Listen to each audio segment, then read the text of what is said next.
Les Arabes font aussi partie de la biodiversité. Il se trouve qu'il y en a un, très jeune, adolescent, qui a été exécuté par la police. S'en sont suivis des révoltes populaires, que ça a brûlé dans les banlieues, brûlé de colère, de tristesse, de camaraderie aussi, entre des gosses, en fait, qui acceptent pas ce qui s'est passé. Ben, moi, j'aimerais parler de ça. Alors, c'est pas l'écologie classique, mais voilà, ça fait partie du vivant.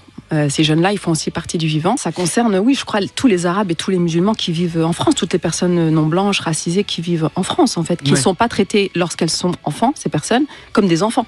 Typiquement, Naël Merzouk, lorsqu'il a été donc abattu d'une balle dans le thorax par un policier, les heures qui ont suivi, même les jours qui ont suivi, il n'a pas été traité comme un enfant, comme un adolescent. Il a été traité comme un délinquant, comme un jeune homme. Par exemple, les premiers jours, on a parlé d'un jeune homme, mais il avait 16-17 ans. C'est pas un jeune homme, c'est un gosse.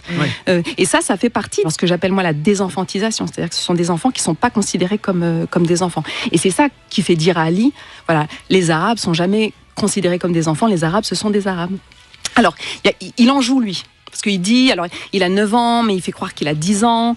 Il y a des moments où il veut faire le bonhomme, il y a des moments où il fait l'enfant, il cherche sa mère. Enfin, il y a quelque chose comme ça de très ambigu chez lui. Mais oui, ça c'est la réalité française en fait, du traitement, du sort, de la condition des musulmans et des Arabes de France. Ouais.